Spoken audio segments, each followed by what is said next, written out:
Okay, boys and girls, now we've just been introduced to the wonderful artist Georgia O'Keeffe, and you are very welcome to come and have a look at the big book that I've got with all her paintings of her flowers.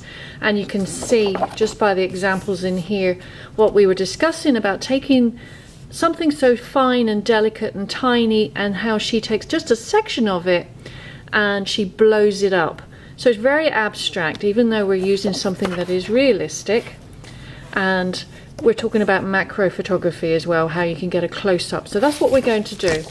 I have a great selection of photographs of flowers, and you're going to pick a flower that you'd like to use, and you're going to then choose a section of that photograph that you want to enlarge for your painting.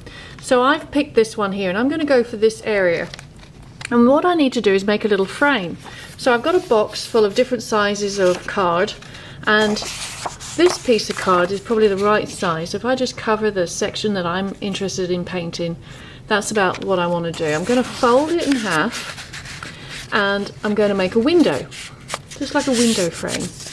And with my scissors, you can see where it's folded, that's where I'm going to cut the window out of.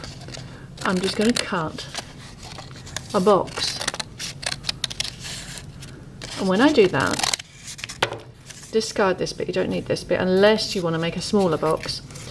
Open it up, doesn't have to be perfect. And there's my little frame. And that's going to go around the area that I'm interested in drawing. So now I've got like a close-up of this photograph. You're going to get heavy watercolor paper. Okay, here's an example of one that you'll see that I'll have on the board for you. And I'm going to demonstrate how you're going to get that effect. With this, you're going to use your pencil, very lightly use the pencil, and it's an observational drawing. So what I mean by that is you're looking at the detail, all the very fine lines and curves, and you're going to draw that.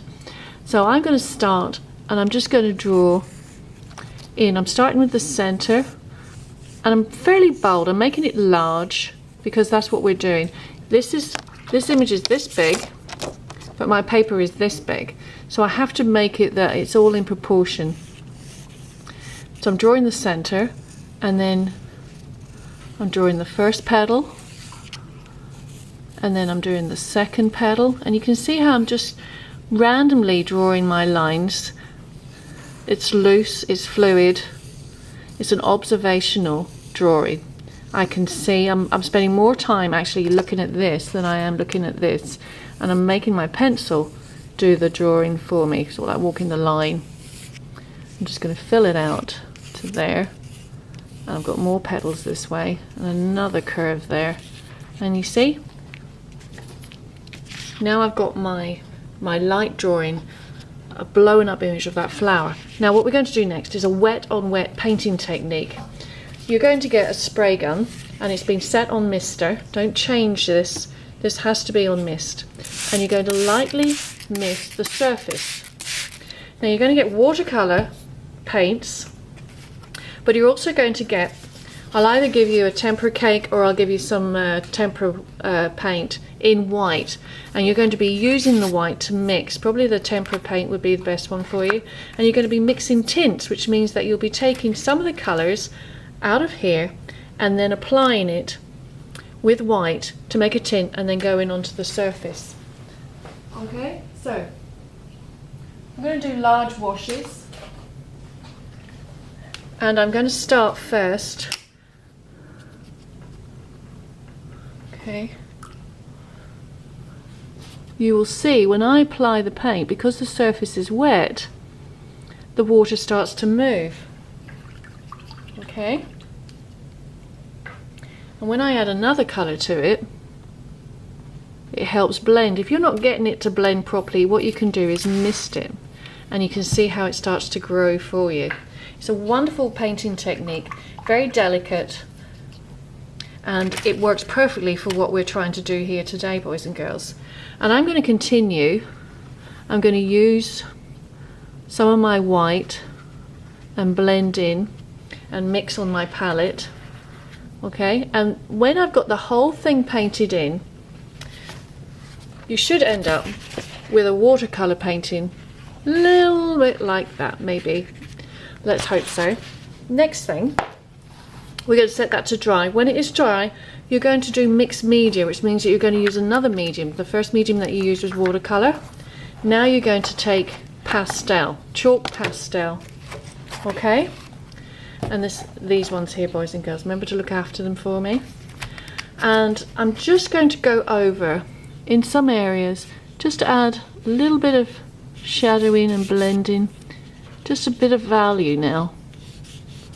Okay, just add some more detail. So I'm still looking at my image. Okay. And just add in, and I'm going to continue that until I've got all the shadowing that I'd like to use. Now I'm using a blue for here, but you can use reds depending on the colours that you used from your flowers. I'm just going with the same kind of palette because I had purples and pinks and reds and oranges, and I'm just adding it with the pastel, not going too heavy.